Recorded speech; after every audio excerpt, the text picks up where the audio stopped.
Buenas tardes, ¿cómo están? Hola, ¿Todo bien?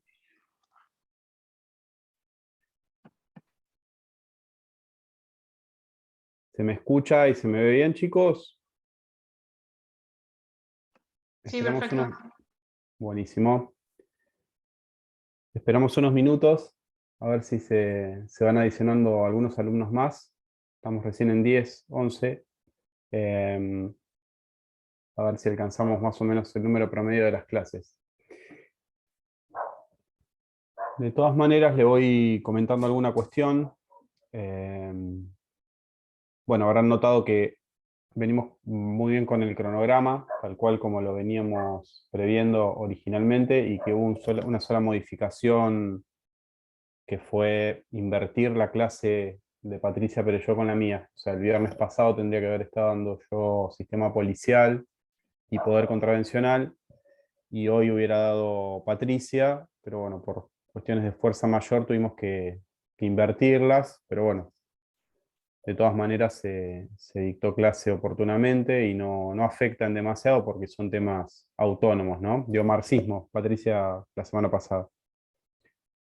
Así que no tienen correlatividad estos dos temas, de manera tal que no hay problema en invertirlos. Les pregunto, con lo que es las teorías criminológicas, ya han terminado, ¿no? Me parece la semana pasada con la clase de Patricia es la última corriente, ¿no? Y ya empezaron a ver temas que no tienen que ver con las teorías. ¿Qué vieron el sábado pasado? Abran el audio, no hay problema en esta parte. Victimología. Victimología, perfecto. Bueno, les comento algo. Recuerdan que yo les dije que como parte de la cursada íbamos a tener dos instancias que un poco son una actividad práctica, pero también preparatoria del examen. Es una actividad que está predispuesta en favor de ustedes, digamos, para que hagan una suerte de test sobre cómo van llevando la cursada sincrónica, que son dos actividades de controles de lectura. ¿Mm? Bueno, en principio, después lo vamos a ir confirmando a través del campus durante el desarrollo de la semana. En principio, la idea sería hacer el primer control de lectura, perdón, sería hacer el primer control de lectura el día viernes de la semana que viene. ¿Mm?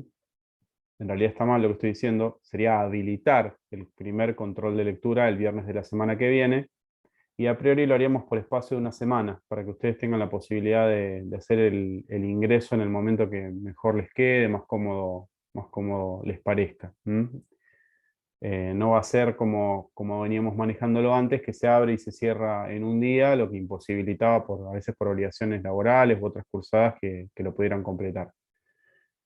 En principio vamos a hacer un control de lectura que va a tener 20 preguntas. Quizás sea para las dos comisiones en conjunto el control de lectura, pero no va a ser las preguntas se van rotando, el propio sistema las obtiene de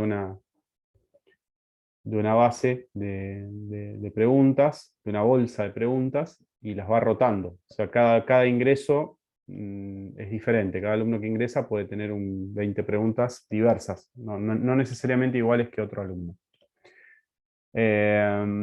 Y este primer control de lectura va a versar estrictamente sobre teorías criminológicas, ¿sí? No va a avanzar hacia los otros temas. Van a ver va a tener que ver con las corrientes del pensamiento criminológico. El segundo control de lectura también va a ser previo al examen. Va a ser el segundo bloque de temas, las unidades posteriores a las corrientes criminológicas, y en principio lo haríamos el día 22 de octubre, o sea, una semana antes. Vuelvo sobre la misma aclaración, no es que lo haríamos el 22 de octubre, sino que lo habilitaríamos el 22 de octubre para que quede habilitado un tiempo más. Así que eso ya no va a tener que ver con teorías criminológicas, sino respecto a estos temas, ¿no? Victimología, lo que vamos a ver hoy, reformas legales y medios de comunicación, bueno, todos los temas que no tienen que ver estrictamente con las teorías criminológicas. Así que bueno, estén atentos.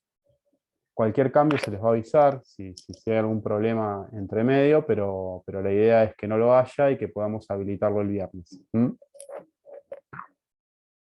Esto como cuestión organizativa. Después, hoy vamos a ver un tema que a mí me resulta particularmente interesante y que sale, bueno, de lo que es el estudio de una teoría del pensamiento criminológico, que tiene que ver con lo que es la agencia policial, ¿sí? El sistema policial, el poder contravencional, y ciertamente es un tema que presenta muchísimas aristas y que puede ser abordado también desde muchísimos puntos de vista. Yo ya cotejé que esté habilitado en el campus el material de lectura. Les voy a compartir un segundo pantalla respecto del campus, si es que puedo. Sí, acá. ¿Se está compartiendo ahí? Bueno, fíjense que aparece para la clase del día de hoy identificada conmigo, pero también con Ricardo Mendoza, que es el docente que tiene a cargo este tema en la Comisión 2.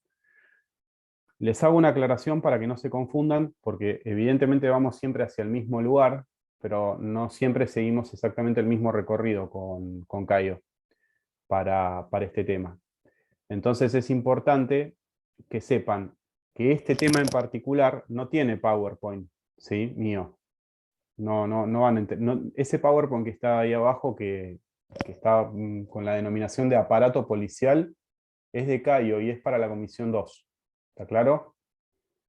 El material de lectura que yo dejo es, por un lado, una parte de un libro que se llama El Leviatán Azul, que es de Marcelo Saín, una entrevista a una antropóloga que se llama Sofía Tiscornia, y un fallo de la Corte Suprema de Justicia de la Nación, donde lo que se discutió es si es factible o no la sindicalización de las fuerzas policiales. Ese es el material de lectura. Esto quiere decir que ustedes tienen mucho más para ver que la Comisión 2, que solamente tiene un PowerPoint. No, en absoluto. Caio les da otro material de lectura y con su respectiva densidad, ese material de lectura. Y en este tema particular deja ese PowerPoint. ¿Por qué les hago esta aclaración? Para que no se confundan, porque van a ir al PowerPoint y van a ver que tiene una estructuración diferente y como que no lo van a encontrar tan emparentado con la bibliografía que yo les dejo. ¿Correcto? Bien. Esta clase voy a dejar de compartir primero. A ver, ahí estamos de nuevo. Esta clase me parece que es bueno empezarla de una manera diferente. En vez de seguir el clásico monólogo donde yo hablo de corrido hasta las 16:45, a mí me gustaría invitarlos a ustedes a que abramos un microespacio de conversación y que ustedes me digan qué es lo que piensan, qué es lo primero que les viene a la mente, ¿sí? Cuando piensan en policía. ¿Sí? ¿Con qué asocian de manera directa y sin demasiada reflexión el tema de la policía o a la policía? Y vamos a ir tomando, yo voy a ir tomando nota en el chat común y lo voy a ir apuntando. Las distintas ideas que ustedes tiren, las voy a ir apuntando ahí. Control. Control. Y vamos a hacer algo. La que dijo control me dice el nombre. Sofía Suárez. Sofía dijo control. Perfecto. ¿Qué más? Prevención. Prevención. Cintia fue. ¿Qué más? Ariel, te estoy viendo meditar ahí con la mano en la boca. Hace 30 segundos que entré. Bueno, mira, estamos hablando de sistema policial y un tema asociado que es el poder contravencional, ¿sí? Que no es el objeto cerrado de la clase, es una clase que tiene muchos vericuetos, ¿sí? Nos lleva a distintos lugares. Pero vamos a hablar de la agencia policial. Vieron que yo les comenté en la primera clase que una de las cuestiones de la criminología era mirar el delito desde un prisma particular, ontológico, la realidad del delito, una mirada sociológica del delito, que nos llevaba también a conocer el funcionamiento, la existencia y funcionamiento de las distintas instancias de control del delito. Una de ellas, innegablemente, es la policía, la agencia policial, el sistema policial, el aparato policial, o como queremos llamarle, o a secas y simplemente la policía. Entonces, como invitación a romper esta lógica de monólogo un poco, porque el tema lo permite, ¿está bien? Podemos debatir poco inicialmente sobre, no sé, Merton. Tenemos que saber primero lo que opinaba Merton. Pero bueno, la seguridad, el delito, la agencia policial, ya es algo más de experiencia común a todos nosotros, aún en calidad de ciudadanos, ya no de estudiantes de derecho, ¿no? Entonces, lo primero que quería hacer era tratar de tejer un puente hacia ustedes y yo decirles la idea de policía o agencia policial y que ustedes me dijeran lo primero que les venga a la mente al respecto. Y ahí Sofía decía la palabra control y Gatillo Cintia dijo fácil. prevención. ¿Vos, Ariel, perdón? Gatillo fácil. Gatillo fácil. Ariel, ¿qué más? Yo diría en Inhibidos ocasiones para abuso mantener de el poder. perdón. Sí, nos tapamos. Yo diría en ocasiones abuso de poder. Abuso de poder. ¿Y tu nombre? Que no te veo en la primera pantalla. Sonia. Sonia. Gracias, Sonia. ¿Qué más? Profe, yo había dicho que puede ser una fuerza también para mantener el control mediante, bueno, los individuos para mantener el control. Fuerza y control, voy a poner. Y decime tu nombre. Rocío. Rocío. Bien. ¿Qué más se les ocurre?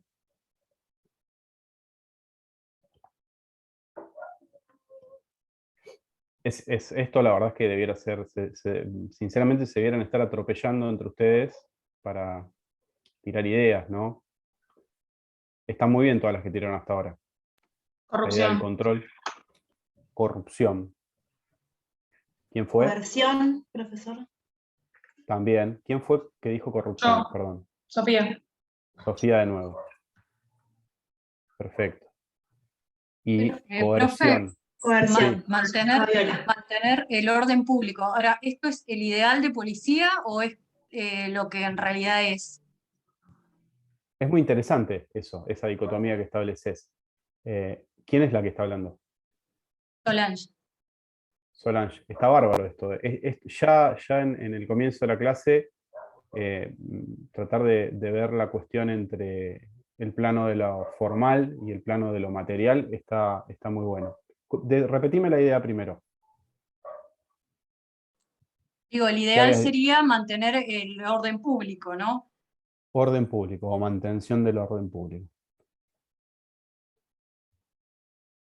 Bien. ¿Algo más que les venga a la mente? Violencia institucional. Nombre. Francisco. Francisco. Por un lado, reprimir cuando hay un conflicto y por el otro lado, intimidar para que no lo haya. Represión e intimidación. Nombre. Sabrina. Sabrina. Hasta acá veo muy bien todo un perfil de ideas elaboradas desde la crítica, ¿no? Está muy bien. Pero vamos a esto que mencionaba la compañera entre lo formal y lo material. Desde el plano formal, ¿cuál es la primera idea a la que uno podría asociar la existencia de una policía? ¿Para qué estaría la policía? Para la protección. Para la protección. Bien. Quizá prevención Eso del delito, perdón, quizá prevención del delito sería como a donde nos tendríamos que abocar, que la policía cumpla eso, la prevención del delito, pero que tiene que ver de llegar en el momento justo, ¿no? En el plano del ser, la prevención del delito. Esto que mencionaba la compañera. En el plano del ser, la prevención del delito. Bien.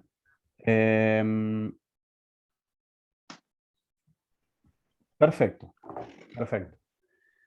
Está muy bueno. Vamos a ver cómo cuaja o si todas estas ideas que ustedes dieron acá cuajan de alguna manera con la clase que venimos a tratar de desarrollar hoy, ¿no?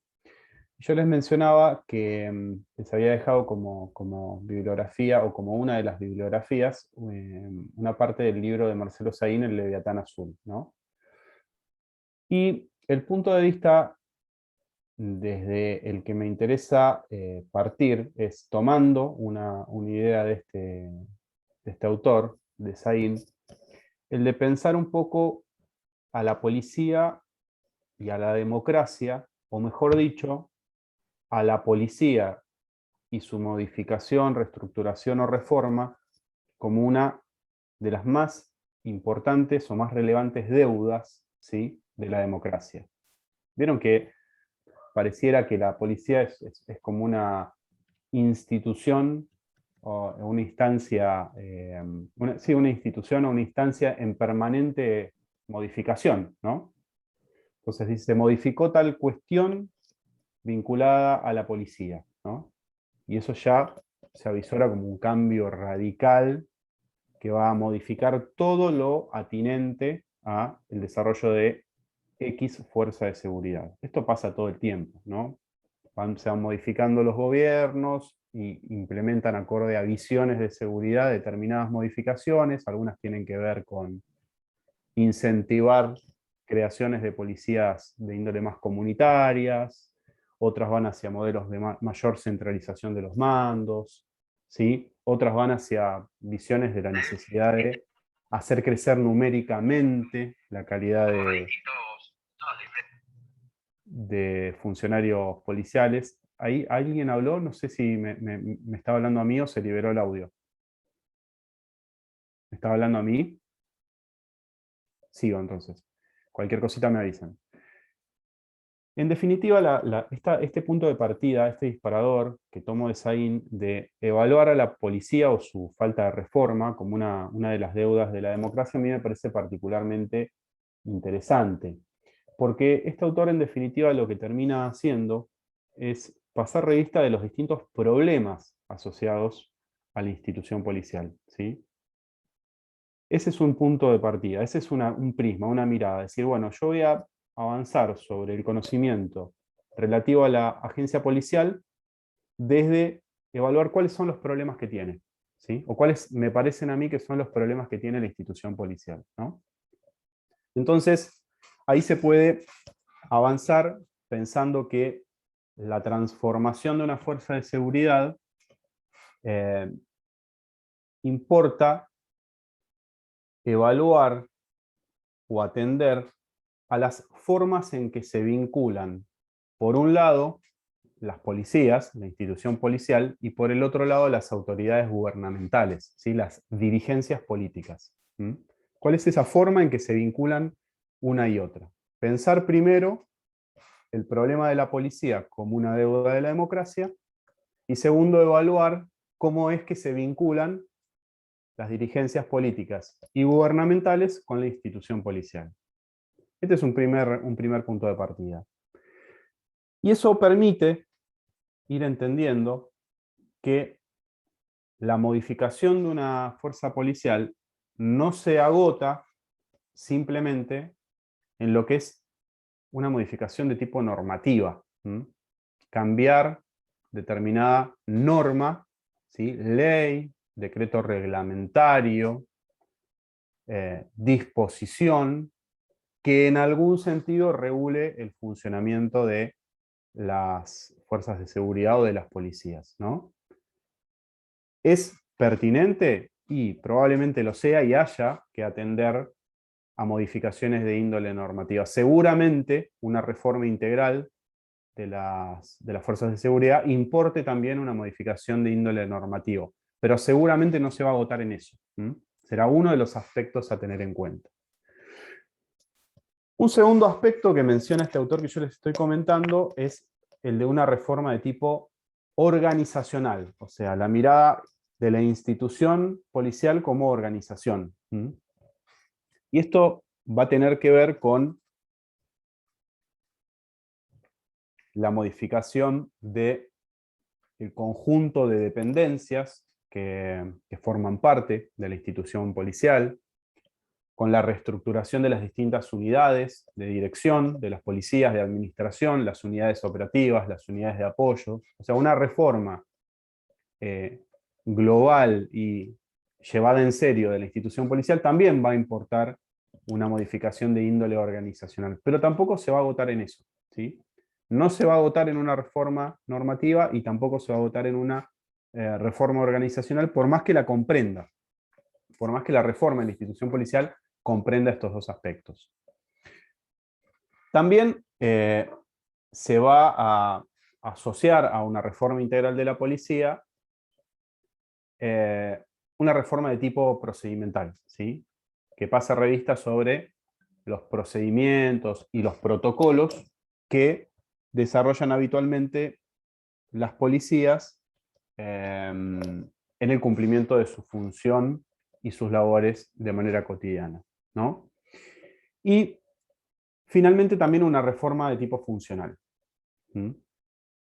Una reforma integral, una adecuación integral de la policía, también va a importar una reforma funcional. Y la reforma funcional puede ser mirada desde dos aspectos. Desde la modificación de lo que son las rutinas institucionales, que son el conjunto de hábitos prácticos a partir de los cuales las policías desarrollan su labor, y también de los basamentos simbólicos, ¿sí?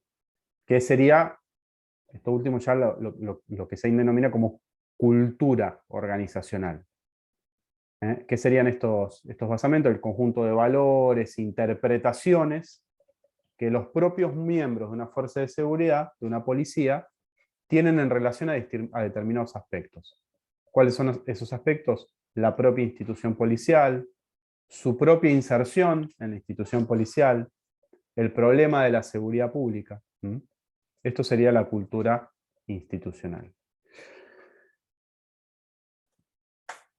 Seguramente, siguiendo este autor que yo les menciono, una reforma integral de la policía que tienda a una adecuación democrática de la misma va a pasar por estos aspectos, pero no se va a agotar en esto. Hay otros ejes que son incluso, yo les podría decir, preponderantes, prioritarios a esto que yo les estoy mencionando. Y uno de esos aspectos tiene que ver con la seguridad pública, ¿sí? Con el gobierno de la seguridad pública.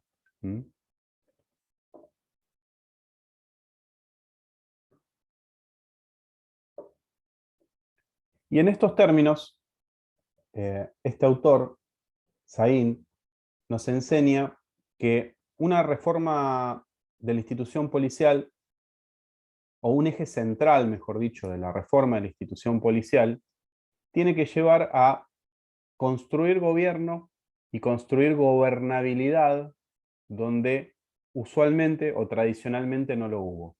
Que básicamente significaría en devolver, ¿sí? Devolver el gobierno de la seguridad pública como política pública a las autoridades gubernamentales, ¿sí?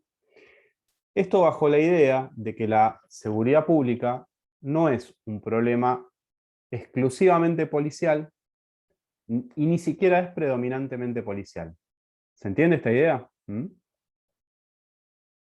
No sé si queda clara esta idea, porque esta idea sí es central. Esto Sahin lo denomina como despolicización de la seguridad pública. Es un primer concepto, ¿no? que él brinda. La necesidad de despolicizar la seguridad pública.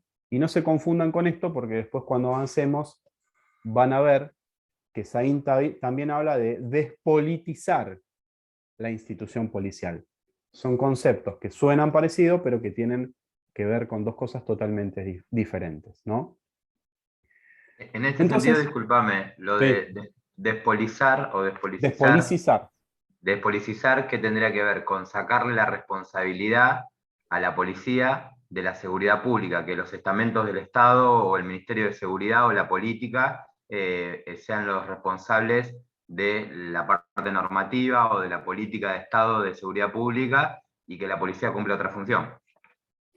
No, no quiere decir, quizás tiene que ver con eso, pero no con la idea de quitar responsabilidad, ¿viste?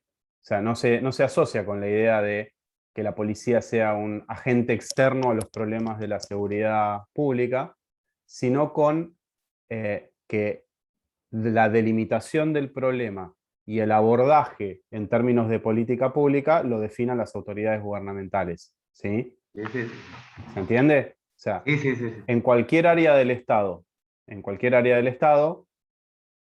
la que uno elija, educación, salud, quien define, dirige, ¿sí? Dirige y delimita el cómo y el cuándo, ¿sí? Se lleva adelante una política pública es la autoridad gubernamental respectiva.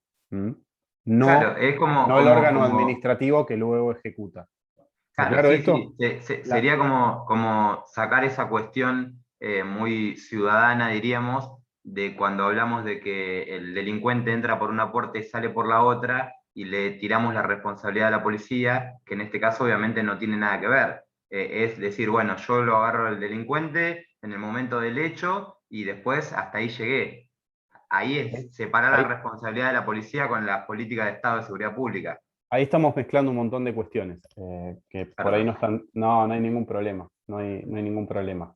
Esa cuestión quizás tenga que ver con una visión muy discutible, el mito de la puerta giratoria, digamos, ¿no? Que tiene que ver, responde más a una visión crítica de la agencia judicial que de la policía misma, ¿sí? O sea, es un cuestionamiento habitual a título de cliché, y digo de cliché porque todas las estadísticas que uno pueda ir y buscar demuestran empíricamente que ese fenómeno de la puerta giratoria no es tal, ¿sí? Y por eso, por ejemplo, el Estado provincial está denunciado ante instancias internacionales por violación sistemática de derechos humanos sobre la base de sobrepoblación en los centros carcelarios, ¿no? Entonces, la idea que yo quería expresar no conduce a ese lugar, ¿sí? Este fenómeno, por eso lo decía, la idea no es la de la responsabilidad, sino la idea de quién tiene el poder de definición sobre la política pública. Por eso decía, el problema de la seguridad pública no es un problema exclusivamente policial, como último brazo ejecutor de la fuerza, de una política pública determinada, en este caso la tendiente a la prevención del delito, sino que es un problema de definición como política pública de la autoridad gubernamental. ¿Sí? Esta es una discusión ciertamente antigua, ¿sí? Que tiene que ver, entre otras cosas, con quién es la autoridad máxima de la policía. Y hay grandes debates sobre si esa autoridad máxima, el jefe último de una policía, tiene que ser un civil, ¿se entiende? O un funcionario policial. Pero no tiene que ver exclusivamente con la calidad que detente quien dirige una fuerza de seguridad determinada, sino con quién define la política pública en materia de seguridad, básicamente. Y no tiene nada que ver con esto otro que vos decías, vinculado a esta idea que cabalga sobre la idea de las liberaciones sistemáticas de aquellos que son criminalizados, ¿no? o detenidos por las fuerzas policiales. No me dirigí a ese lugar, así que quizás no presenté adecuadamente el tema si te hice pensar esa idea. ¿Pero se entendió hasta acá?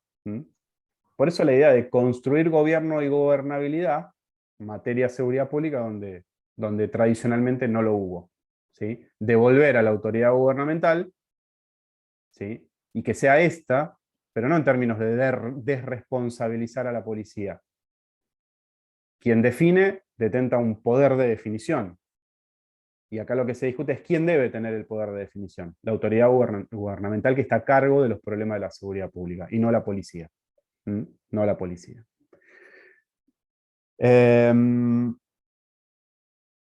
Esta sería una primera cuestión trascendental. La idea de la despolicización. ¿De qué? ¿De la policía? No, la despolicización de la seguridad pública como política de Estado.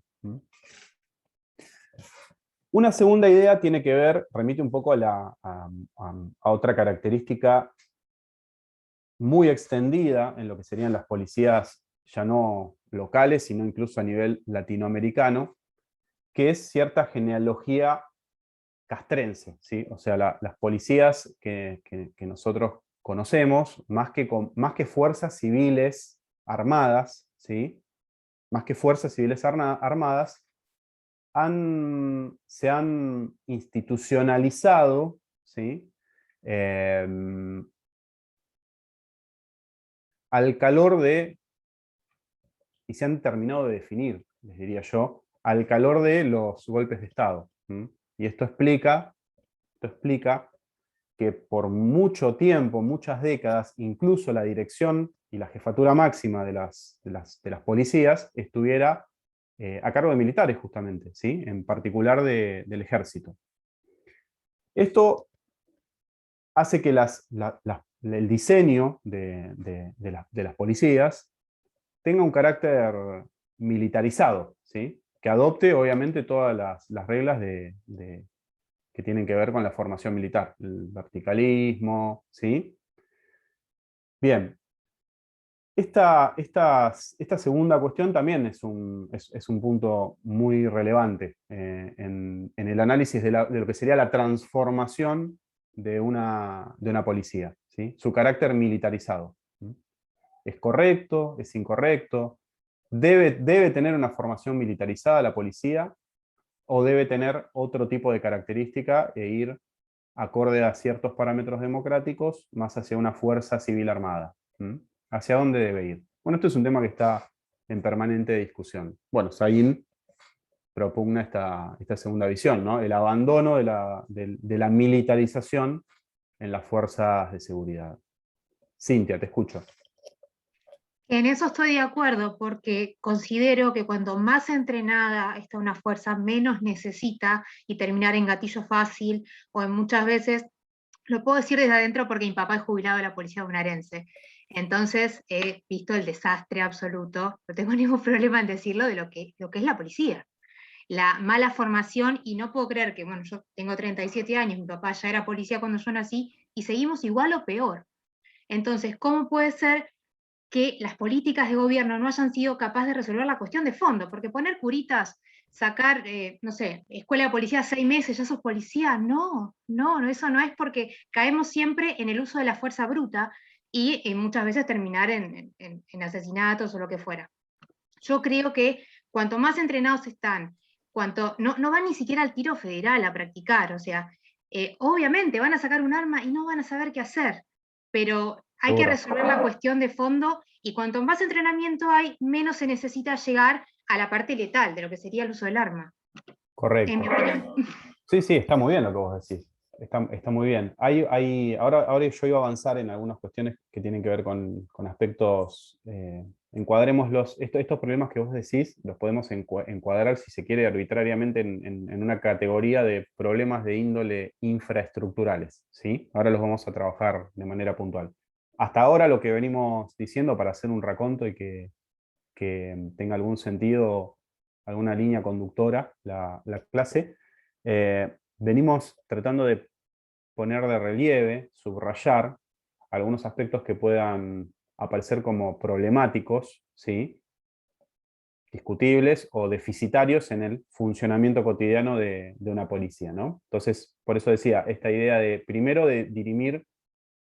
tratar de pasar en limpio y dirimir a quién corresponde definir las políticas de seguridad pública como cuestión primaria. Esto ya creo que quedó bastante aclarado, ¿no?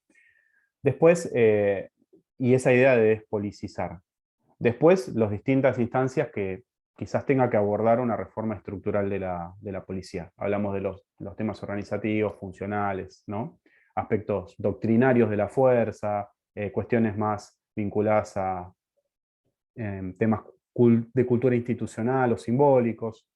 Y estamos acá, ya en este último terreno, en lo que sería el carácter militarizado de una policía, que no necesariamente tiene que entenderse como el polo desmilitarizar, como el aspecto contrario a que falte formación, ¿sí?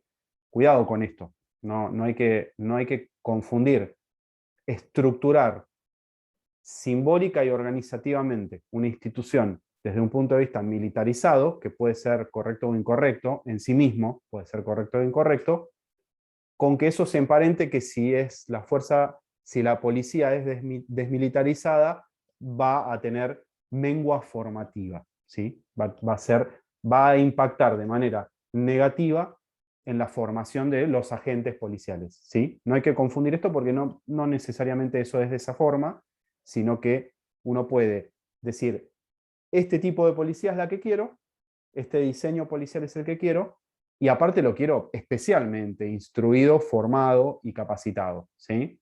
Son cuestiones que tienen que ver con cómo se estructura. Se estructura de manera militarizada, con reglas de obediencia de vida, que a veces, por ejemplo, pueden ser problemáticas, cadenas de mando donde a veces, pensémoslo de esta manera, ¿no?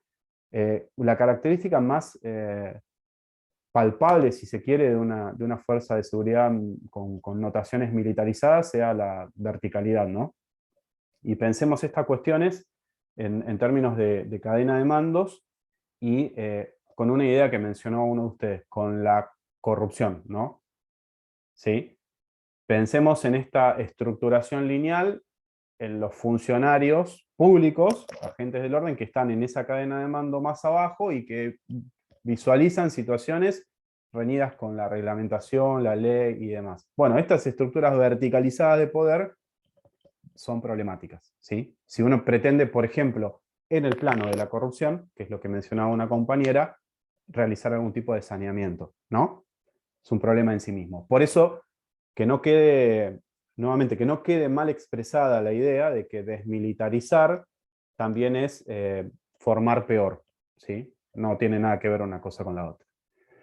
Este es otro problema, entonces, despolicizar la seguridad pública, desmilitarizar, en términos programáticos, dice Saín, las fuerzas del orden, la policía, desmilitarizarla. Otra cuestión que indica Saín como necesaria, es con este término que yo les indicaba que no debe generar confusión, que es la de despolitizar a la policía, ¿sí? ¿Qué es lo que dice Saín? Es necesario una policía acorde a estos parámetros bien democráticos que estamos mencionando, debemos tender hacia una policía que sea políticamente agnóstica. ¿Mm? Políticamente agnóstica. Ese carácter militarizado de las policías nos ha ofrecido como saldo policías que son fuertemente estatalistas, ¿Mm? Y muy sujetas a los mandatos de los gobiernos, más que a los mandatos de la ley y de la Constitución. ¿Correcto? Entonces, ¿qué dices ahí?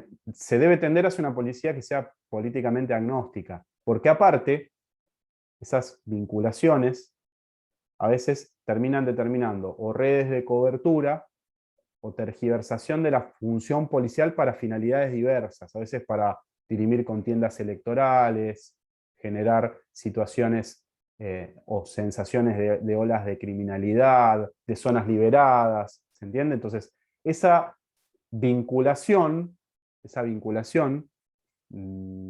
que se verifica en las policías tal cual y las conocemos, debe abandonarse y tender hacia una policía que sea despolitizada, ¿sí? Totalmente despolitizada y sujeta a los mandatos legales, ¿sí? Y que tenga como prioridad siempre las personas y la seguridad comunitaria. Esta es otra idea, entonces. Habla de desmilitarización, habla de despolitización de la seguridad pública y habla de despolitización de la institución policial. Pero acá no se agota la cuestión, sea que uno lo vea como, o lo quiera mirar como en términos programáticos de cómo modificar una policía, o sea que lo quiera mirar como déficit actuales, como déficit presentes, hay otro gran número de problemas que uno podría también pasar revista. Y dentro de ese gran número de problemas está esto que mencionaba Cintia, en el conocimiento directo que le toca a nivel familiar, por tener un papá jubilado de la policía, de todos los grandes problemas que seguramente tu padre ha tenido que vivir a lo largo de su desarrollo laboral y profesional, ¿no? Seguro que uno de los que más le debe haber preocupado, que más debe haber padecido, son los de índole infraestructural, ¿no? Y esto Saín lo denomina con mucha facilidad, si se quiere, dice, bueno, una buena policía, en definitiva, como cualquier otra instancia del Estado que esté inmiscuida en el desarrollo de una política pública, en este caso sería la seguridad pública, requiere una buena inversión. O sea, requiere una inversión acorde. Si yo quiero tener mucha salud o tener escasa enfermedad en un territorio determinado, y seguro que si no tengo hospitales, los médicos no tienen insumos, están mal pagos, no hay curso de capacitación, y tantos otros problemas que yo podría enumerar hasta el cansancio, ¿sí? y no terminaríamos nunca, no alcanzaría toda esta clase para enumerarlo, seguramente no voy a tener un buen rango de salud o de baja enfermedad en una población determinada. Entonces, una buena policía requiere de ingentes recursos para lograrla, ¿sí? ¿Y dónde se ve reflejado esto? Y se ve reflejado en esto que también mencionabas, Cintia. Formación y capacitación, fundamentalmente, pero también a nivel salarial. También a nivel salarial, ¿no? O de otorgamiento de insumos mínimos para el desempeño de la función cotidiana, ¿no? O sea, hay cientos de situaciones que todos conocemos, con mayor o menor proximidad, pero que tienen que ver con épocas de falta de implementos de seguridad para protegerse la vida, falta de cobertura a nivel sanitario para los funcionarios policiales. Psicológico, ¿sí? Profe. De asistencia psicológica. Problemas infraestructurales asociados a aspectos edilicios de los lugares donde desarrollan función que no sea en prevención callejera, ¿no? Problemas edilicios de las seccionales, de las comisarías y demás, hasta otros problemas vinculados y asociados que tienen que ver con el fallo que les dejé para la lectura, y que es una discusión en boga, que tiene ahora tiene un fallo de Corte de Nación hasta el momento en contra, pero que es una discusión que sigue girando al respecto, que es la imposibilidad de sindicalización de las policías o de los policías como trabajadores, en definitiva. Que a veces se recuerda este problema cuando se dan situaciones ciertamente complejas, como la que se vivenció hace poco tiempo, pero que no fue única, sino que tiene un antecedente directo otro tiempo más atrás, con lo que se denominan episodios de alzamiento, ¿no? Que desembocan en crisis de seguridad, porque se presentan ante una instancia gubernal funcionarios, a veces munidos de armamento, a veces en móviles policiales, y también generan la sensación de desprotección de otras áreas en ese momento de manifestación y reclamo de derechos. Entonces es un tema también, mientras que no sea, Sofía, por aburrimiento, estás disculpada que te retirás. Si te aburrí, lo lamento enormemente. No, profe, me tengo que ir a entrenar, perdón. ¿Qué entrenás? Fútbol. Qué bueno, muy bien. Buenísimo. Bueno, gracias. Me encanta, suerte. Gracias. Queda grabada igual la clase. Buenísimo. Les comentaba entonces, les decía esta cuestión de la rediscusión permanente de la sindicalización policial. Sindicalización por sí, sindicalización por no, figuras intermedias o lo que sea, pero otorgar algún reconocimiento de derechos como trabajadores, ¿no? Bueno, esto tiene que ver con la reforma infraestructural. Vinculado a la militarización, que hablábamos hoy acá con Cintia, y a esto que no debe ser confundido, justamente, o presuponer que la militarización de una instancia necesariamente trae como consecuencia la correcta y buena formación. Otro de los aspectos problemáticos a los que asistimos en las policías, y que también hace mucho hincapié Sain, tiene que ver con la diversificación funcional. ¿Sí?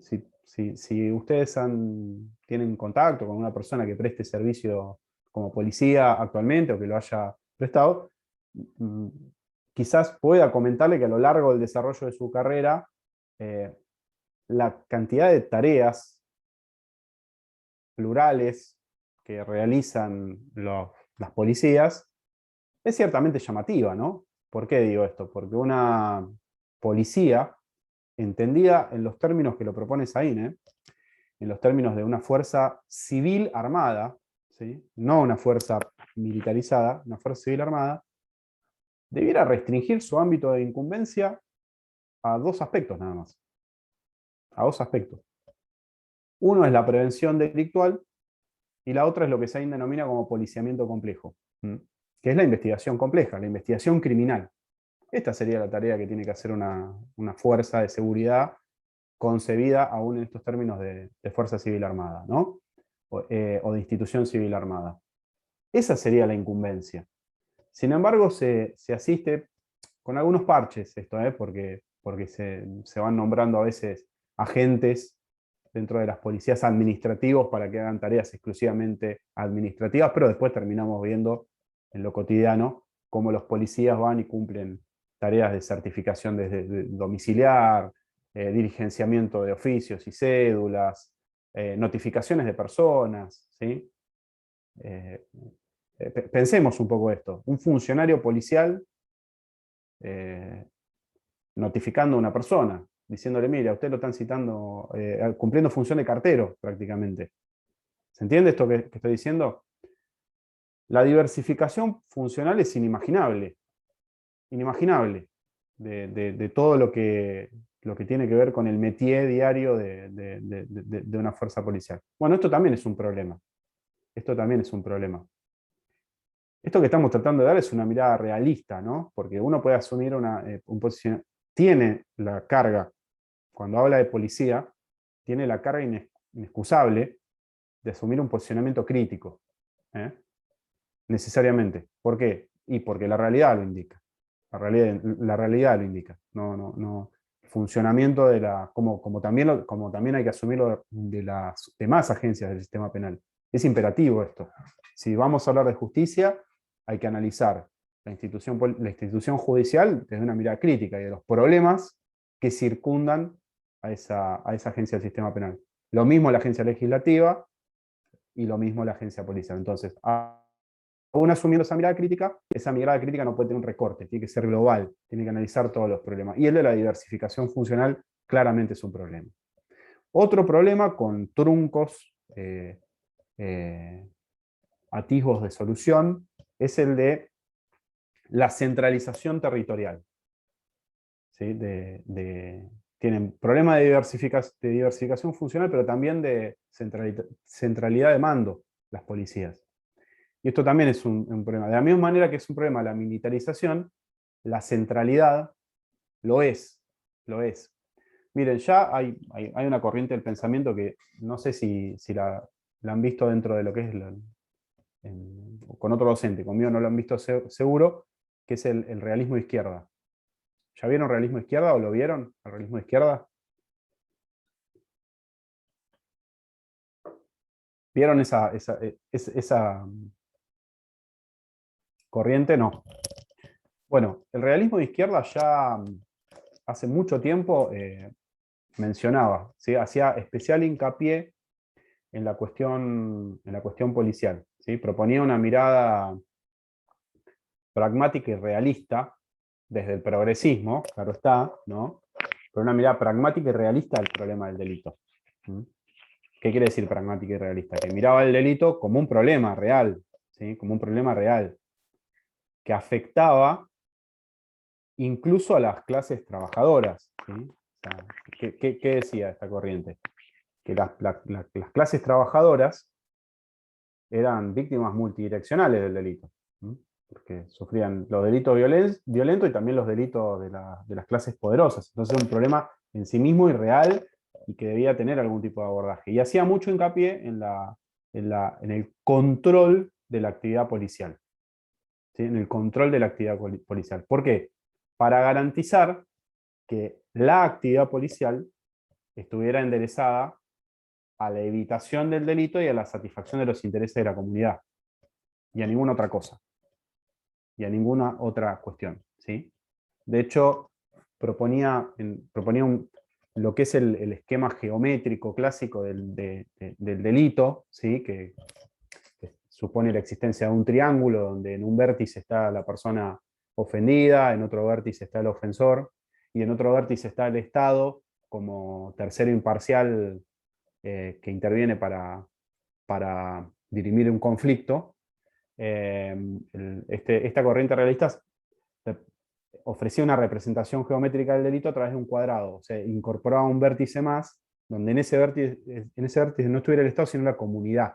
Y la comunidad especialmente involucrada en la prevención del delito y en el control de la actividad policial. Bueno, la centralidad de mando y la no descentralización territorial del mando policial, lo que trae es problemas de control de la gestión policial, problemas de control democrático de la gestión policial. ¿Se entiende esto? Entonces este es otro de los problemas que incorpora Sahin. Fíjense la cantidad de cosas que dijimos acá, hasta este momento, ¿no? Hablamos de policías militarizadas, hablamos de policización de la seguridad pública, y hablamos de politización de las policías. Pero también mencionamos la existencia de problemas infraestructurales bien diversificados, de centralidad de mando, de falta de sindicalización, de verticalidad.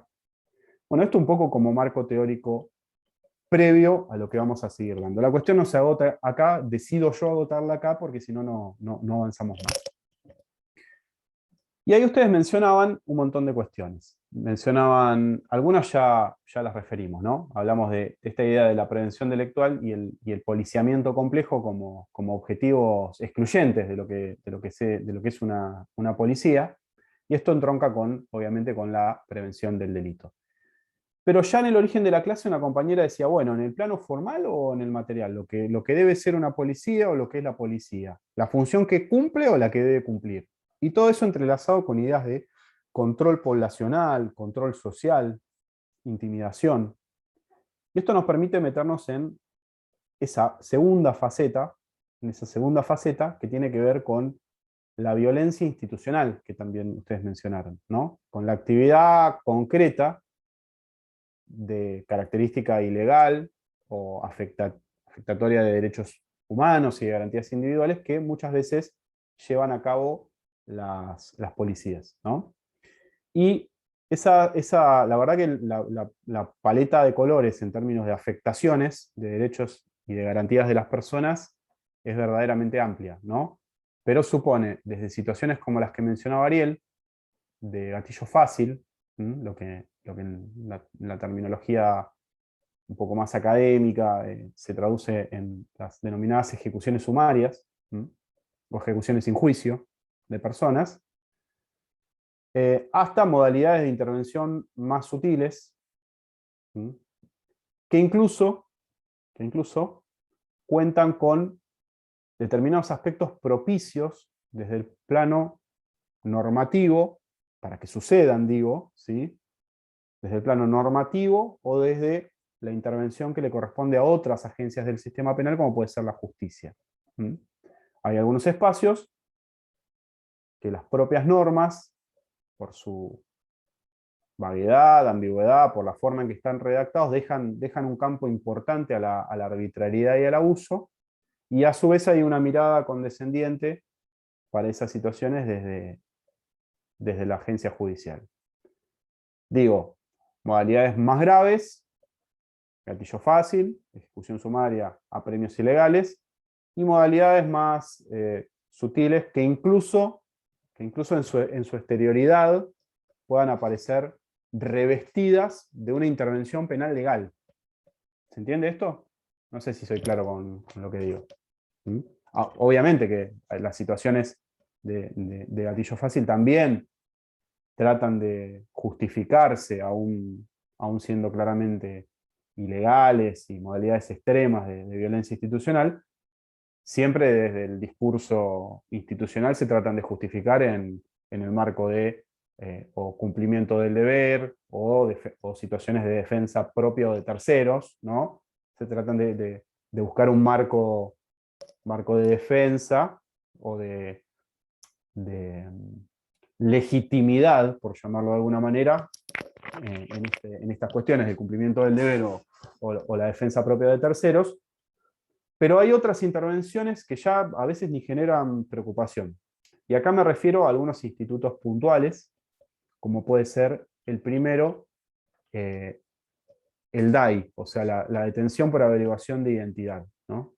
Este es es como un enorme comodín con el que cuentan las policías, que le permite, en términos claros y concretos, para que ustedes lo entiendan, privar a una persona de su libertad ambulatoria hasta por 12 horas, mediodía. ¿Está claro? Miren, fíjense, no recuerdo el artículo, creo que es el 9 de la ley de policía. Pido un segundito, porque no les quiero decir una cosa por otra. Sí, es el artículo 9 de la ley 12.155.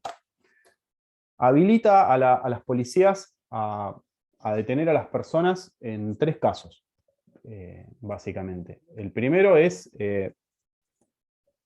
obvio, por orden de autoridad competente, ¿no? O sea, si un juez manda a detener a una persona, está claro que en ese contexto de legalidad y jurisdiccionalidad de la cuestión, la policía está habilitada a hacerlo, ¿sí? Desde ya, que eso es de esa forma.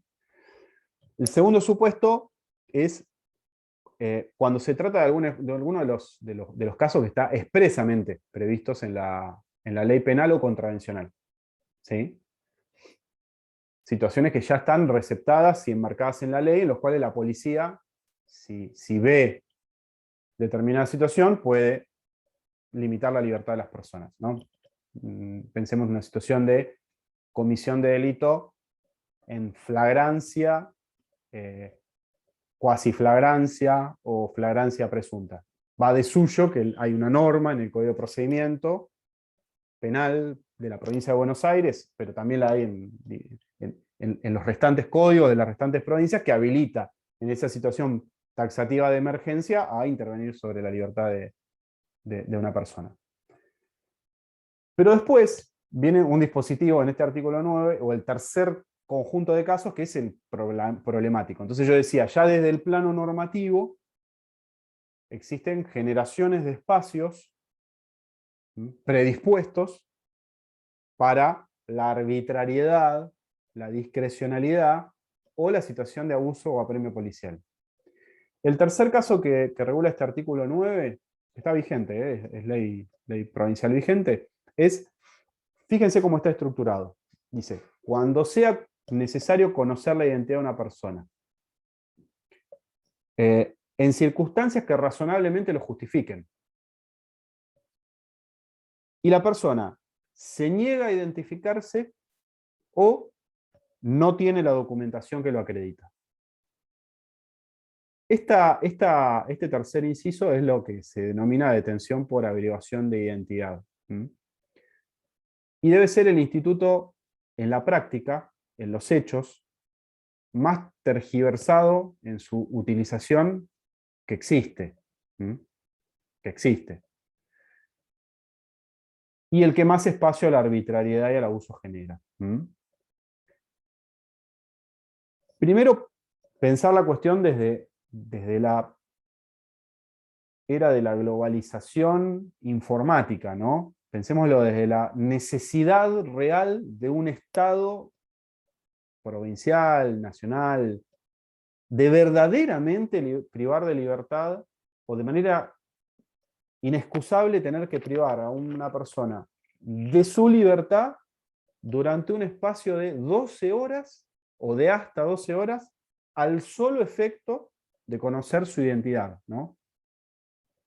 A la fecha, porque este instituto se sigue aplicando y se aplica de manera extendida, no es que va en retirada como facultad policial. Muy lejos de ir en retirada. Se aplica y a diario. Entonces pensemos esta situación. La necesidad, hoy en día se implementan móviles policiales que hasta cámara tienen, pero que aparte están dotados de equipamiento informático, y pensemos la necesidad real de detener a una persona. Piensen que para que una persona sea detenida, o tiene que ser, vulgarmente hablando, encontrada con las manos en la masa, o tiene que haber un caudal de prueba tan suficiente y determinante que haya persuadido a un juez de librar un mandato de detención para que sea ejecutado por la policía. Y con este dispositivo la policía puede detener prácticamente porque sí, ¿no?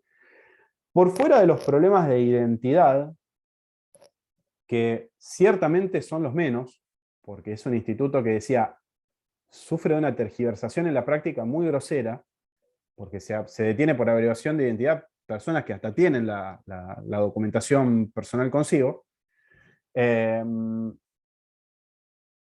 Se ha utilizado habitualmente para la averiguación de antecedentes, ¿sí? O sea, más que de identidad. Como finalidad, la averiguación de antecedentes. O hasta cuando hay sospecha improba de que la persona está incursa en un delito, como excusa para tenerlo privado de la libertad por un espacio de tiempo que permita investigar lo necesario y recaudar la prueba tendiente a lograr ya consolidar una detención judicial. Entonces es un instituto muy problemático muy problemático, y que está vigente. Pero no es la única situación donde se puede ver la ilegalidad y también los espacios propicios para la violencia institucional. Pensemos también como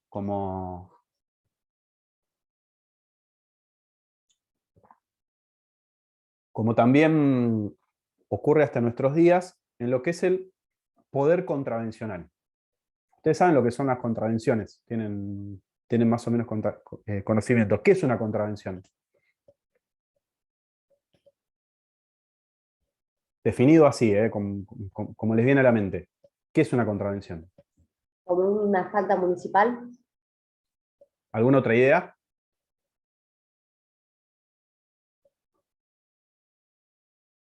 Estás silenciado, Ariel. Perdón, una conducta antijurídica. Bien. ¿Que afecta?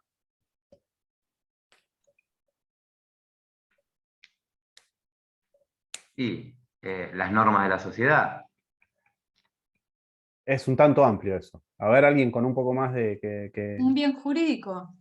Bien, ¿alguno le hicieron o fue sujeto pasivo de una contravención en algún momento de su historia vital? ¿Por algún motivo? No. Bien. Miren, yo les voy a contar algo, sucintamente. En materia contravencional,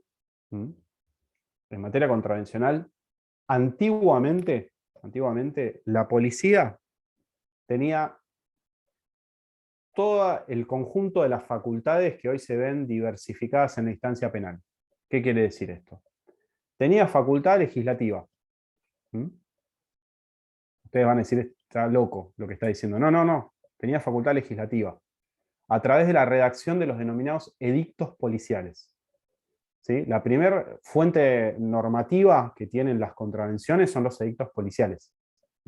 Después, un tiempo después, se agrupan más o menos las mismas conductas que están hoy reguladas en la legislación contravencional. Antes estaban diversificadas en edictos, ¿sí? Edictos que tendían a proteger la salud pública, la moralidad, ¿sí? Que sancionaban el ejercicio de determinados oficios sin habilitación. Cintia, te escucho. Eso se ve en Penal 2 con el ejercicio de la prostitución, el tema de los edictos y... Claro, exactamente. Ahora me acordé. Pero, exactamente, estas normas administrativas eran dictadas por la propia policía. Básicamente se traducían en la redacción de determinados edictos que preveían conductas, como si fuera un tipo penal, de lo que ustedes imaginan, al que hiciera tal cosa, le corresponderá tal otra. Bueno, similar, pero para conductas que afectaban estos bienes jurídicos amplios, como podía ser la tranquilidad pública, la moralidad, la salubridad, ¿sí?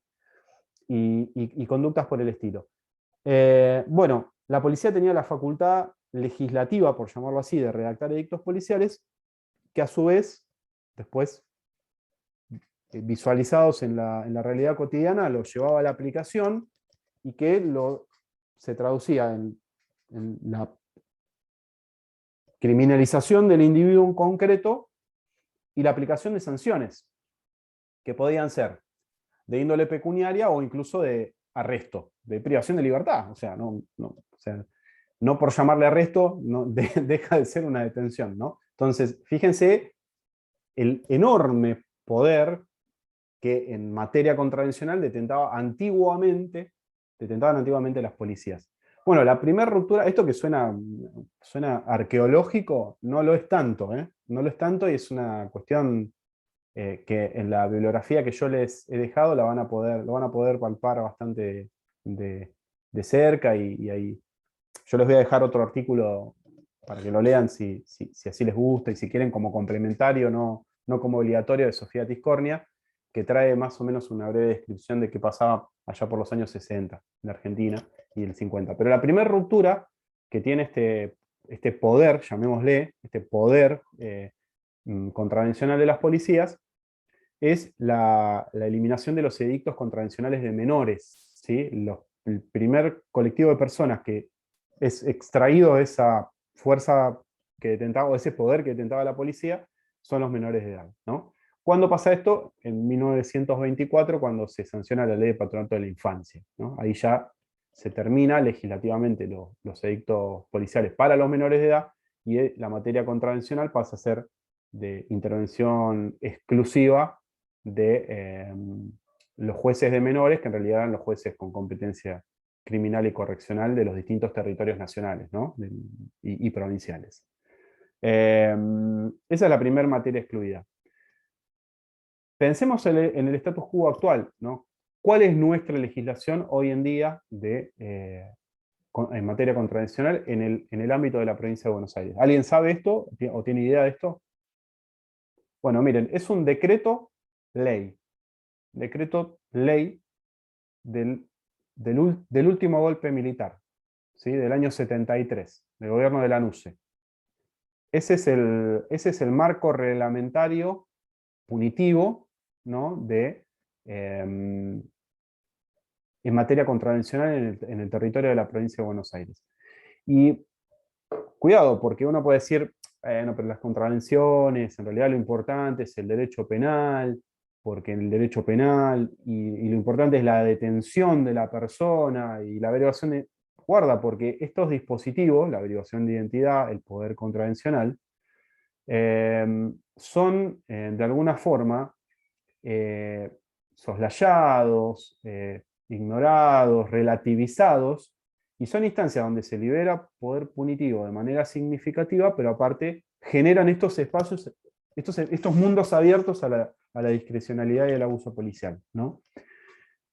Ese decreto ley 8031, si uno se pusiera a hacer un glosario jurisprudencial en la provincia de Buenos Aires, podría ver que ha recibido declaraciones de inconstitucionalidad, cada una de las normas que sancionan conductas,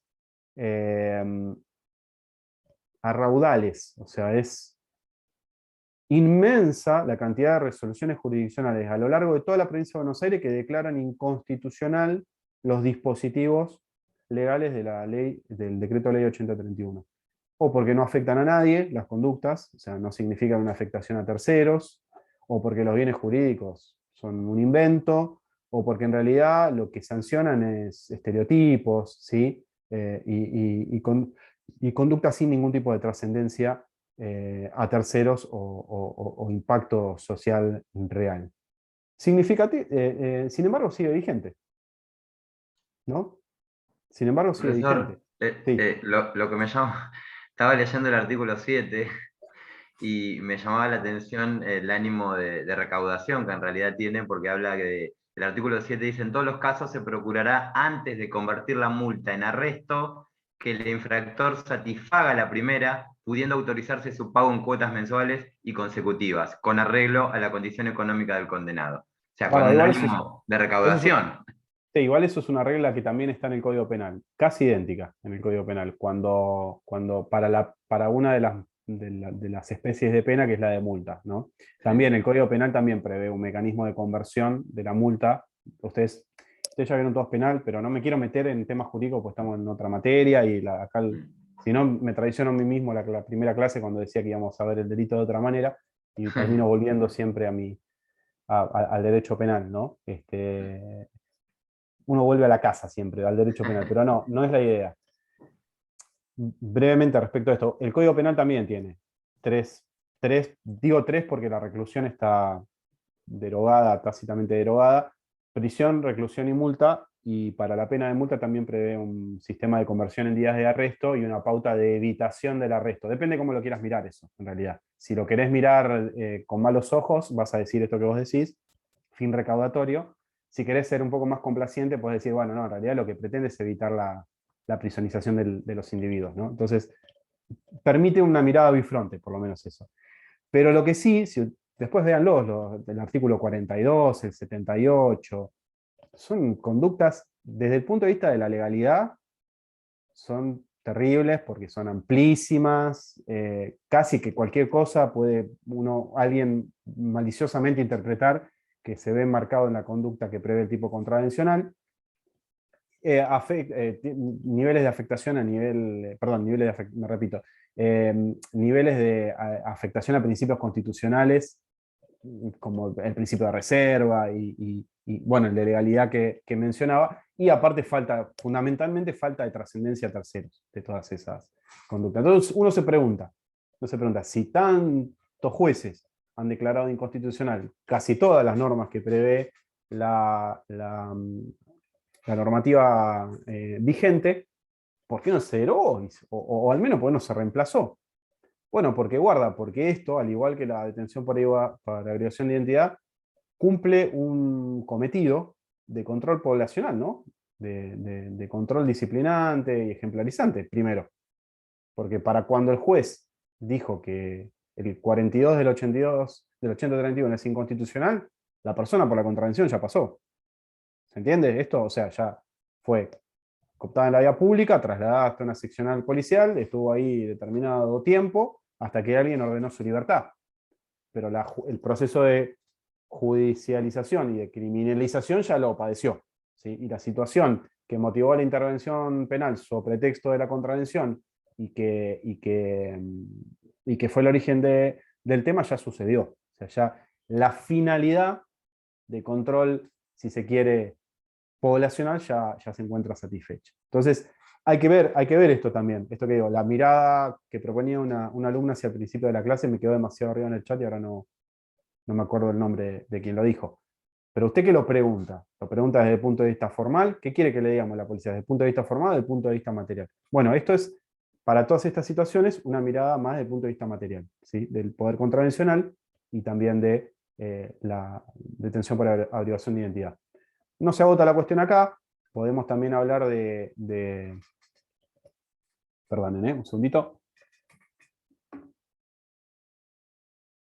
Podemos hablar también de el uso tergiversado de intervenciones penales propiamente dichas, ¿no? Hay un colega de acá de la ciudad de Mar del Plata que hizo un estudio muy interesante. Al que le interesa verlo, al que lo quiera ver en profundidad, me lo pide. No lo voy a dejar como bibliografía obligatoria porque es una tesis de magíster.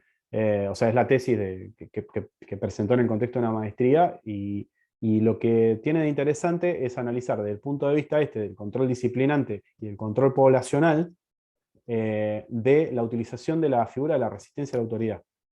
Es interesante el trabajo porque se puso a ver un número importante de casos en un contexto temporal determinado, y ver por qué la persona era judicializada por resistencia a la autoridad, ¿no? Porque pensemos esto, en general la policía va al lugar ocuparse de un asunto problemático, ¿no? No va al lugar a ver si alguien le resiste. ¿Se entiende esto que digo? Parece una pavada, pero no es una pavada. Ya alguien llama a la policía porque alguien le está pegando a alguien, lo están robando, hay una situación de daño a la propiedad privada, o afectaciones de otra índole.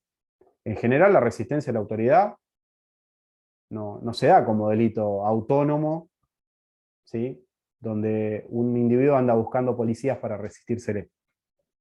Y este estudio muy desmenuzado que hizo, muy casuístico, muy interesante, verifica las situaciones singulares, ¿no? Donde individuos y personas que respondían o a determinados estereotipos o que estaban en una situación errada, terminaban judicializados por resistencia a la autoridad. Lo mismo podemos decir, o lo mismo puede decirse, mejor dicho, en relación a la utilización de las intervenciones penales de quienes son detentadores de estupefacientes en dosis para el consumo personal, ¿no?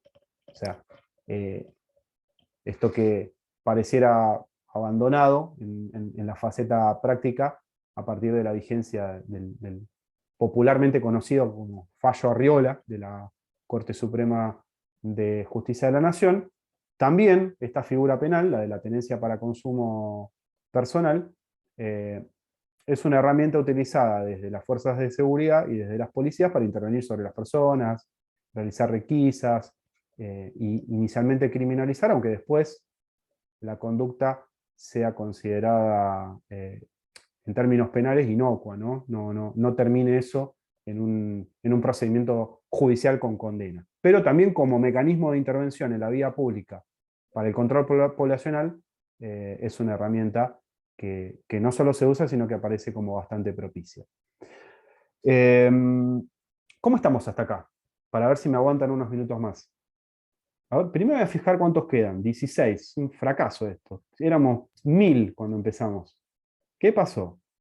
¿No gustan mis clases? Profe, ¿Eh? Sean sinceros, no sean mentirosos. ¿No gustan nada mis clases? ¿Es la profe, tesis? No, capaz porque hay parciales. Ah, parciales. Bueno, gracias por levantarme el ánimo, porque es viernes, ya me iba a ir re triste el fin de semana. Voy en picada con la concurrencia. Creo que el viernes, Yo rendí hace un rato. también. Miren, hay tres tesis sobre, ahí preguntan, hay tres tesis sobre este tema. Facundo debe ser Gómez Urso, me imagino.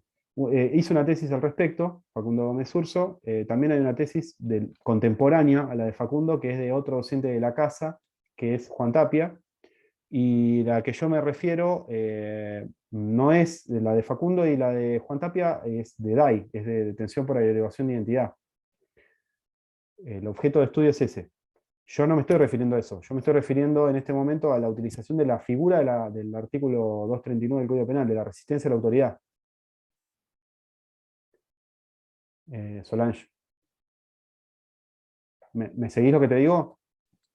Sí, profe, quería saber porque la leí, la de Facundo, pensé que hablaba de esa. Sí, son tres cosas diferentes. O sea, son dos cosas, perdón, miento. Lo de Facundo y Tapia tienen un objeto ahí vinculado a la detención por averiguación de identidad, y la que yo te digo es de otro maestrando que también integra el grupo de crítica penal, que se llama Javier Diorio, que hizo un trabajo sobre la resistencia a la autoridad. Y qué pasa con los resistentes, digamos, en definitiva. Si me aguantan unos minutos más, yo les digo un par de cosas que me parecen particularmente interesantes, pero me tienen que decir que me van a aguantar, si no, no sigo. Sigo unos minutitos más. Miren, un caso verdaderamente interesante para usarlo como herramienta de abordaje de lo que es la violencia institucional, y es un caso paradigmático, porque pareciera que junta todos los problemas. El caso es el de Walter Bulacio. Yo no sé si lo tienen presente, pero lo que me interesa decirles de este caso es la riqueza que tiene para hacer una aproximación desde el punto de vista criminológico, sociológico, no solamente jurídico, que también lo tiene y mucho, ¿sí? Pero muy brevemente les comento algunas cosas, para los que no están tan al tanto, los que ya tienen más edad seguro que sí. Este caso es un caso donde se cristaliza el desastroso funcionamiento de la agencia judicial, queda patentizado en grueso la violencia policial como modo de violencia institucional extremo, pero también obliga a echar el ojo, a mirar lo que sucede desde el punto de vista normativo, ¿sí? Desde el punto de vista de las agencias legislativas cuando generan determinados dispositivos como la averiguación de identidad, por ejemplo, ¿no? Y hacen que eso sea ley, y entonces posibilitan y generan prerrogativas generadoras o auspiciosas para los espacios de discrecionalidad que yo les venía diciendo. Entonces, el caso de Bulacio involucra todo, verdaderamente, pero aparte involucra la situación de una minoría especialmente vulnerable, porque vulnerable en cuanto a la edad, pero también con una vulnerabilidad, un concepto de vulnerabilidad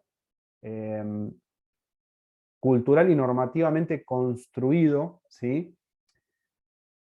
Que pone el acento en el niño o en el joven, adolescente, para ese tiempo como un sujeto, un objeto de represión con pasión, ¿sí? A la niñez y adolescencia.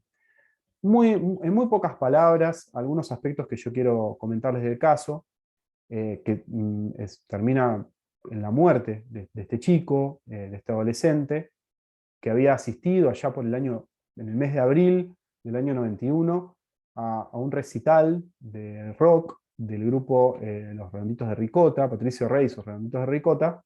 Había asistido a un recital en el Estadio de Obras Sanitarias de la Nación, ¿no? Hoy Cava, en Capital Federal, ¿no? Bueno, por su ubicación en Cava, el Estadio de Obras Sanitarias de la Nación pertenecía a lo que sería la jurisdicción de la comisaría 35 de Cava. Y estaba a cargo de un comisario, obviamente, ¿no? Que se llamaba Miguel Ángel Espósito. La cuestión es que ahí por el 19 y 20 de abril del 91 se llevan a cabo una serie de recitales. Para los que no tienen conocimiento de la banda, Los Redonditos de Ricota eran una banda que tenía la característica de tener un público muy heterogéneo, ¿sí? Diferentes clases sociales, pero especialmente masiva, ritualista en cuanto a la asistencia, ¿sí? Los que eran seguidores de la banda eran, ¿por qué digo ritualista? Porque si tocaban 3 días, van los 3 días a ver el mismo recital, que incluso en la jerga del rock and roll y de los seguidores del rock and roll, se denominaban misas ricoteras, ¿no? Bueno, hasta hace un tiempo hubo uno que se acuerdan que hubo conflicto en cuanto a la masividad de público, hubo una serie de problemas que terminaron mal, incluso con la vida de algunas personas, pero era muy habitual que cuando se daban estos recitales se dieran incursiones policiales operativos policiales muy importantes.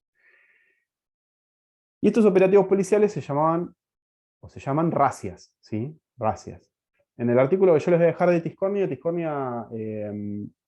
explica un poco el origen etimológico de la racia como un mecanismo bélico de intervención que tiene origen en Argelia y que básicamente lo que persigue es la delimitación de un territorio, la delimitación material de un territorio, donde todo lo que queda por dentro de la delimitación queda al arbitrio, discrecionalidad y autoridad de quien detenta el poder, ¿no?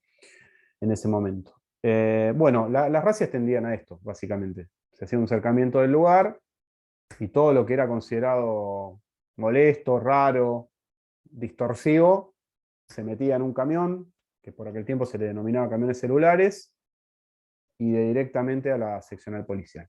Esto pasó, en este caso, se detuvieron más o menos 80 personas, para que ustedes tengan idea, entre adultos y menores de edad. Una de esas personas era Walter Bulacio. Para este momento, en lo que fue el transcurso de las horas, todas esas personas que resultaron detenidas fueron recuperando su libertad, ¿sí? Los mayores y los menores. A veces los menores devueltos a sus progenitores o tutores o familiar a cargo, y los adultos de propia mano fueron recuperando la libertad. el tiempo que insumió la libertad de cada uno dependía un poco de la negociación individual de cada una de las personas con la autoridad policial, pero esto no sucedió con Walter Bulacio. Walter Bulacio, muy lejos de recuperar la libertad, de ser restituido a sus padres, o de suceder lo que debió suceder de 1924 a esta parte. ¿Se acuerdan que yo les dije que en 1924 qué había pasado? Se habían cortado los edictos policiales. ¿Para quién? Para los menores. Walter Bulacio, que era menor. Entonces, lo que debió suceder con Walter Bulacio era, si era detenido por la razón que fuera, por una fuerza policial, debía ser puesto inmediatamente a disposición del juez en turno, en ese momento de la capital federal, con competencia en lo criminal y correccional, quien era el juez con jurisdicción y competencia en el contexto de la ley de patronato de menores. Y este juez lo tenía que llevar a audiencia y disponer. ¿Sí? Veía qué es lo que hacía, si lo institucionalizaba, lo devolvía a los padres, verificaba unos parámetros que estaban ahí en la ley de menores, que no estuviera en situación de desamparo moral o material, decía la ley de patronato de la infancia. Pero bueno, en definitiva, no pasó esto con Walter Bulacio, quien lejos de recuperar la libertad o de ser como correspondía puesto a disposición del juez de menores del juez en turno de la capital federal, la mañana siguiente despierta con vómitos, producto de lesiones internas a causa de apremios policiales severos, ¿sí? En esas condiciones es trasladado por un móvil policial hasta un primer nosocomio, el cuadro de Walter Bulacio empeora, es trasladado hasta un segundo nosocomio y días después muere a causa de los golpes, ¿sí? Recibidos. Un primer problema que tiene este caso es la inaplicación de la ley de patronato de la infancia. Ya en la discusión judicial del asunto, porque se judicializa porque uno de los médicos intervinientes en el caso realiza la pertinente denuncia penal porque dice, yo tengo un menor de edad que me lo trajo a la policía, que está muy golpeado y grave aparte. Entonces realiza una denuncia. La cuestión se judicializa. Ya una primera mirada que permite el asunto es, ¿qué pasó? ¿Por qué no se aplicó la ley de patronato de la infancia? ¿Por qué no se aplicó la ley de patronato de menores, que era la que estaba vigente?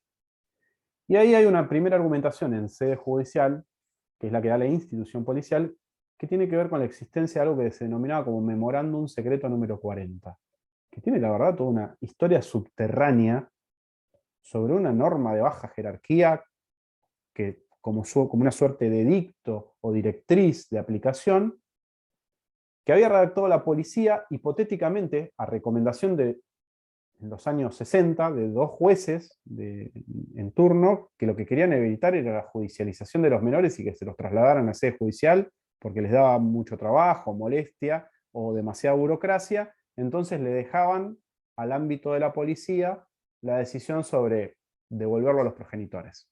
¿Se entiende esto? Entonces, desde el plano de la subterráneo de la legalidad, porque eso no era ley ni mucho menos, y en este terreno Sofía Tiscornia, el aporte de Sofía Tiscornia en la reconstrucción de toda esto que yo les estoy contando ha sido muy rico, con entrevistas y trabajo de campo.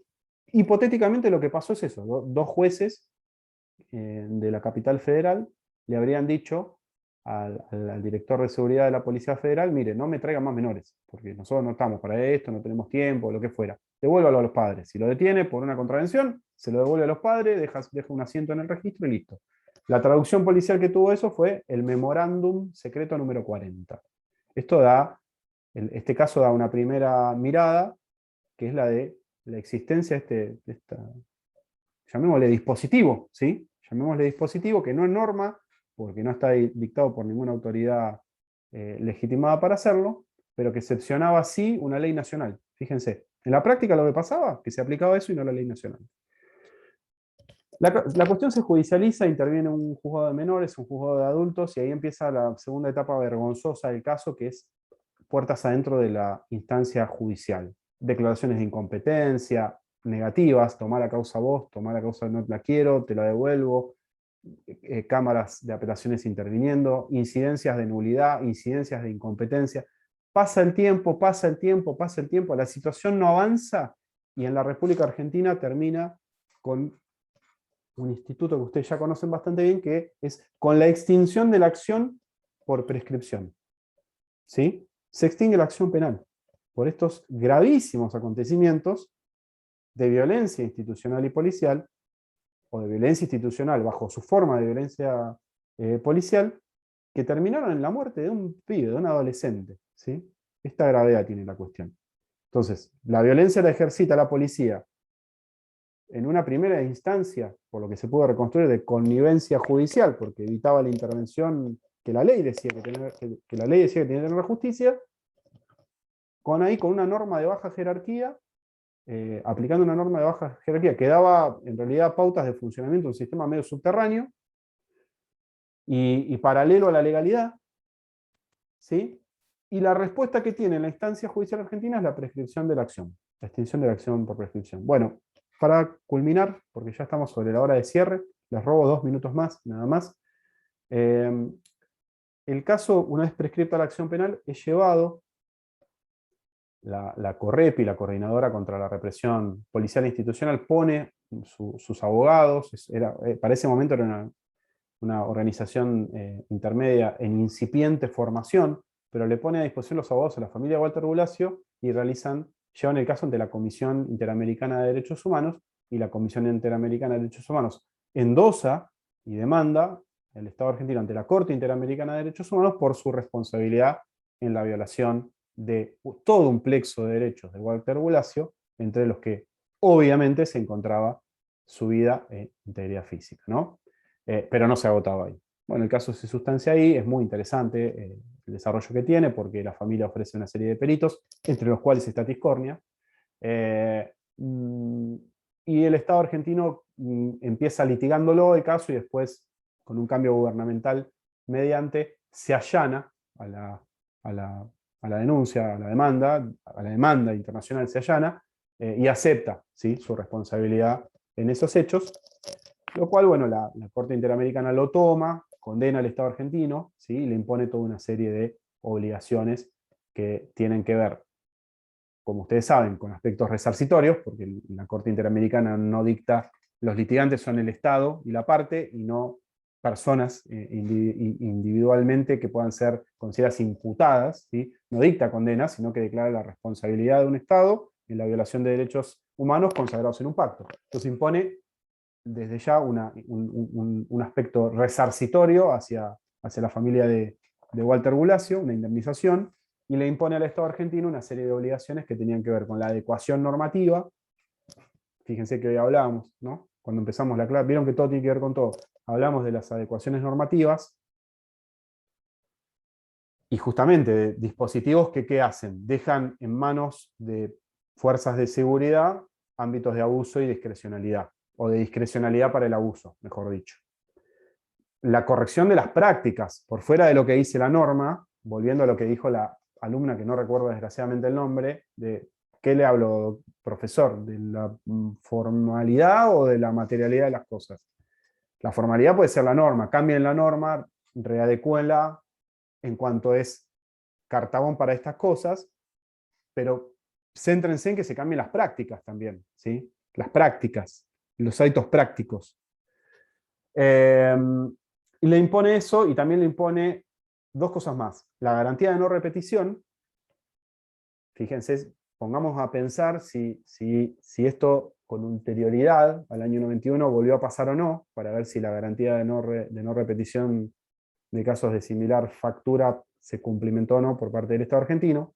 Los invito a buscarlos simplemente. Fíjense, casos de violencia policial sobre menores que terminaron con uso de la fuerza letal, y van a ver que no hace falta que se los diga, que no de ninguna manera.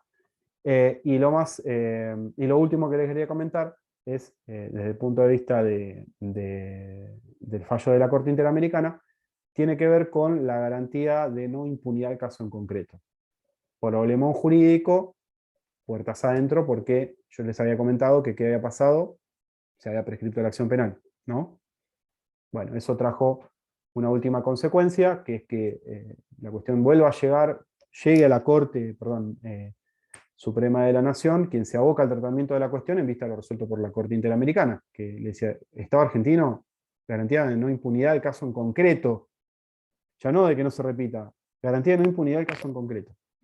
Y eso tiene un pronunciamiento en el año 2003, ¿sí? De la Corte Nacional, que es la última mención que les hago, donde básicamente lo que hace la Corte es inaplicar la prescripción como instituto de derecho interno. ¿Sí? Ahí hay una discusión muy jurídica que no interesa a estos efectos y que en todo caso la leen ustedes por su cuenta, que tiene que ver con la vigencia o no al tiempo de los hechos de la Convención, o mejor dicho, la ratificación al tiempo de los hechos de la Convención de los Derechos del Niño. ¿Sí?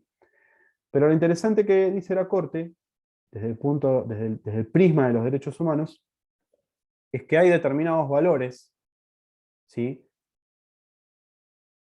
Sacramentales, ¿sí? Que son previos y preexistentes a cualquier pacto que un Estado venga a ratificar, ¿sí? O venga a celebrar y ratificar.